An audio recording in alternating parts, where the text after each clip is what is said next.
하나님 아버지 감사합니다. 오늘도 새로운 아침을 주셨습니다.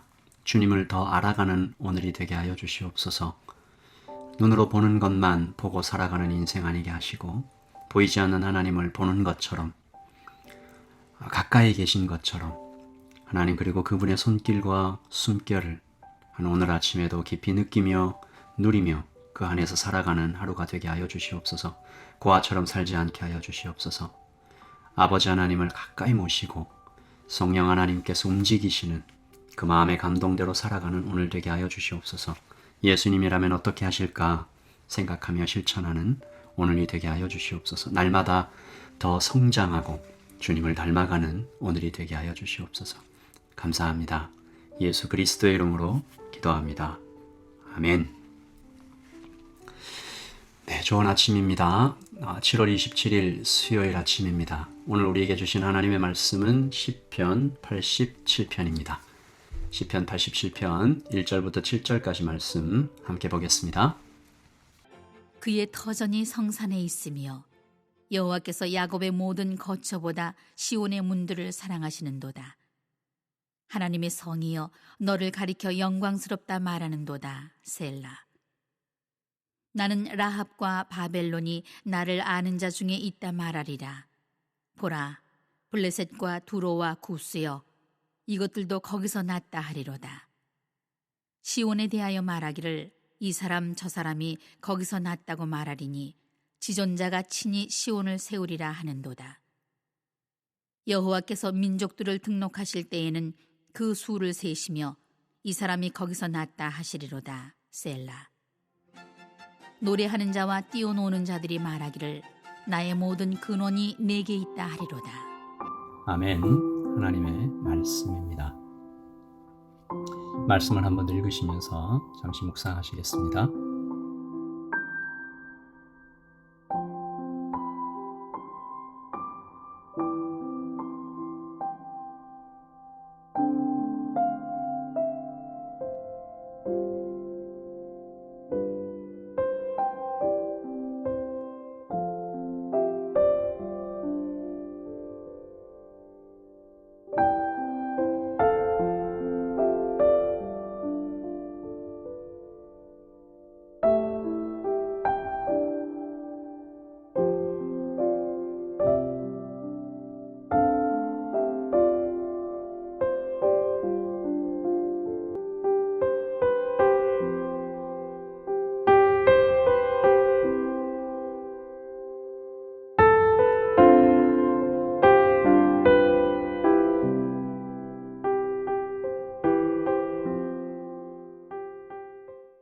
오늘 시편 87편은 시온성에 대하여 노래하고 또 이렇게 찬양하는 그런 시편이죠.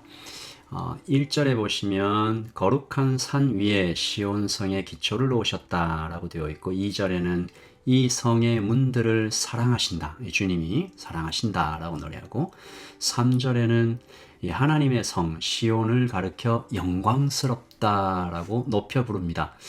시온성이 주제인 거죠. 시온성은 어떤 곳인가? 결과적으로 얘기하면 시온성은 예루살렘입니다. 영적으로는 하나님께서 거하시는 곳이고 또 그러므로 신약에 와서는 우리 주님이 거하시는 곳, 교회 그리고 성도라고 할 수 있습니다.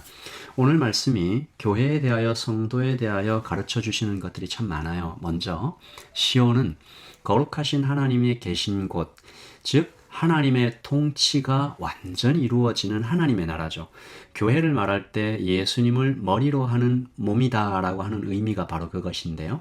그러므로 이 시온성 안에는 하나님께서 계시고 하나님이 복 주시고 하나님이 말씀하시고 또 하나님께서 운행하시고 그러니까 경영하시고 통치하시는 얼마나 행복한 것이겠어요.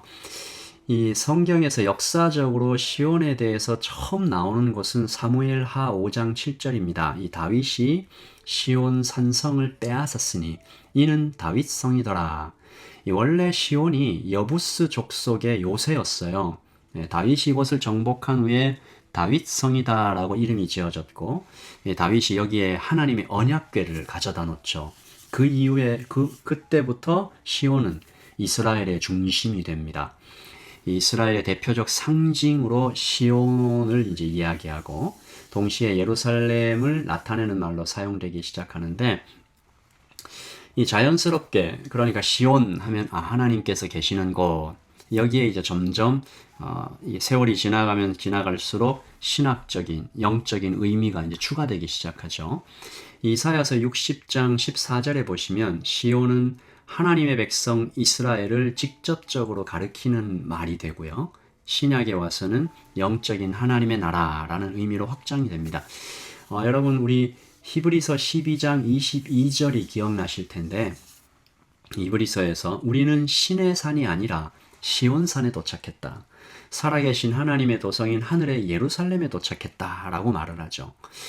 그리고 사도 베드로가 이사야서 28장 16절을 인용해서 그리스도를 시온의 모퉁이 돌이라고 말했죠. 이 베드로전서 2장 6절에 보시면 내가 택한 보배로운 모퉁이 돌을 시온에 두나니 그를 믿는 자는 부끄러움을 당하지 아니하리라. 그러니까 시온은 하나님이 사랑하시는 곳, 영광스러운 곳, 하나님이 거하시는 곳, 보호하시는 곳, 복 주시는 곳, 온통 하나님에 대한 너무 좋은 곳이죠. 거룩한 산. 이 시온이 그런 곳이니까 아주 평안하고 근심 걱정이 없고 얼마나 강력한 요새 이렇게 생각할 수 있는데요. 실제로 이스라엘 사람들이 시온을 그렇게 생각을 했습니다. 그런데 역사적으로 보면 시온은 가장 분쟁이 많았던 곳이에요. 그러니까 피비린내가 나는 곳이었죠. 왜 그럴까? 그래서 이 시온과 같이 언급되는 단어가 거의 항상 회복입니다. 이스라엘 사람들의 간절한 기도 제목이죠. 하나님, 시온을 회복하소서. 그 이사야서에서 간절히 소망하는 선지자의 기도에 자주 등장하는 주제가 시온의 회복입니다. 이사야서 60장 14절 보시면 너를 괴롭히던 자의 자손이 몸을 굽혀 너에게 나오며 너를 멸시하던 모든 자가 내 발 앞에 엎드려 너를 일컬어 여호와의 성읍이라 이스라엘의 거룩한 이의 시온이라 하리라. 그러니까 지금 시온이 완전히 핍박을 받았는데 이제 회복이 되리라 라는 거죠. 이게 사실 지리적으로도 예루살렘이 어디 있어요? 아시아, 아프리카, 유럽이 교차하는 중간 지점에 있잖아요. 그러니까 얼마나 많은 전투가 있었겠습니다. 그리고 분명히 영적인 전투도 치열한 곳이었습니다. 시온은 하나님의 사람과 세상의 세력들이 거기에서 충돌하는 곳입니다.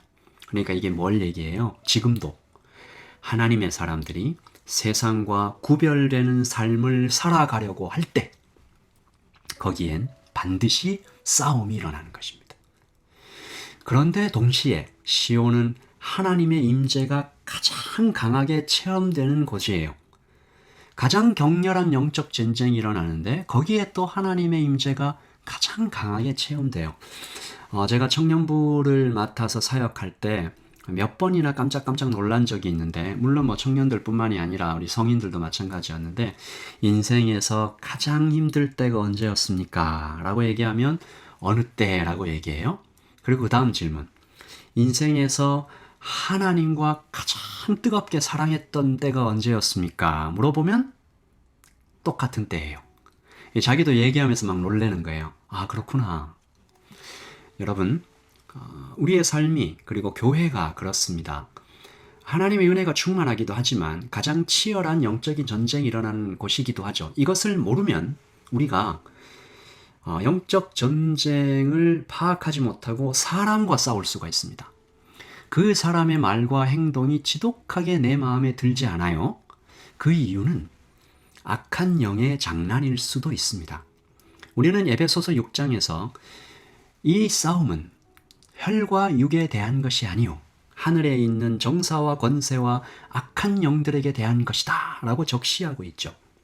그러므로 모든 교회는 모든 성도는 영적인 전신갑주를 입고 성령의 검으로 무장하여 하루하루를 살아가야 되는 것입니다. 히브리서에도 너희가 언제까지 젖이나 먹고 다닐 것이냐 성장해라 강해져라 튼튼해져라 이렇게 얘기하는 이유가 이 영적인 전쟁에서 그냥 넘어져 버릴 수 있기 때문입니다.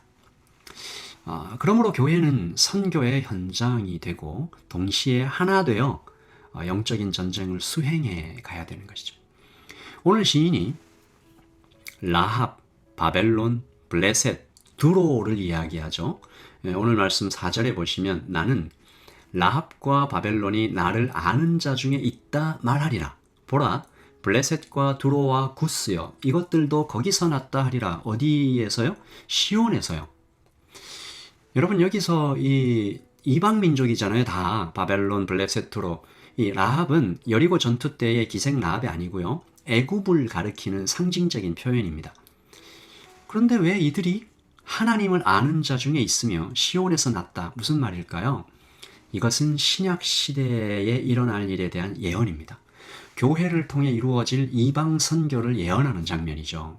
교회가 모든 사람들을 조건 없이 받아 더불어 사랑하고 있는 장면입니다. 바로 그때 세상이 교회를 바라보며 감탄하는 것이죠. 야, 교회는 이런 사람들도 받아서 함께 하는구나. 야, 여기는 정말 평등이 이루어지네. 감동해요.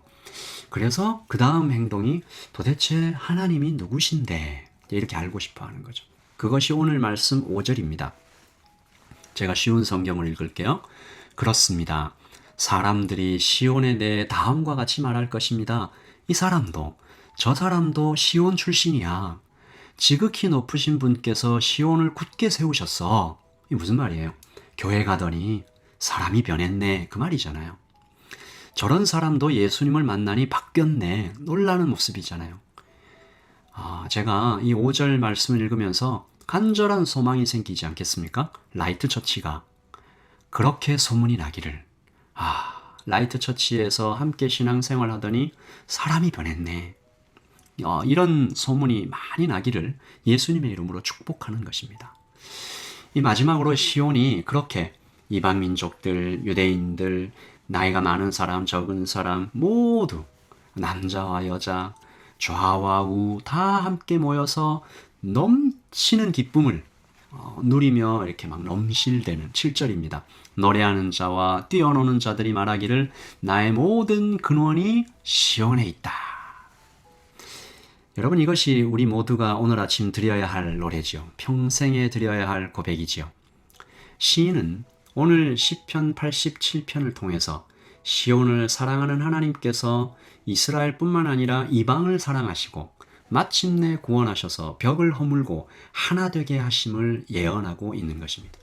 7절이 이방인들과 이스라엘이 함께 하나님 앞에 뛰어노는 감격적인 모습이듯 라이트 처치의 모든 성도들은 하나 되기에 힘써야 하는 것입니다. 이것이 하나님께서 교회를 바라보시며 가장 기뻐하고 기뻐하시는 모습입니다. 제가 오늘 이 말씀의 제목을 노래하며 뛰놀며 라고 정했어요. 하나 되는 기쁨을 만날 때 성도가 그렇게 노래하며 기뻐하겠죠.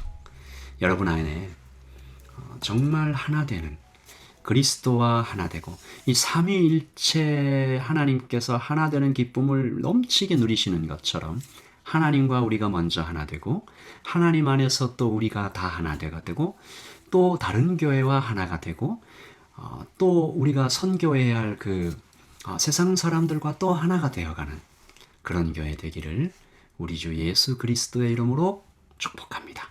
오늘 말씀에 라합과 바벨론하고도 하나가 되잖아요. 이미 성도된 우리가 얼마나 하나가 되어야 할까요? 우리 말씀 기억하면서 하나님 우리에게 시온을 주심을 감사합니다. 그리고 우리가 하나 되게 하여 주시옵소서. 노래하며 뛰놀게 하여 주시옵소서. 우리 기도하면서 하루를 시작하겠습니다. 기도하겠습니다.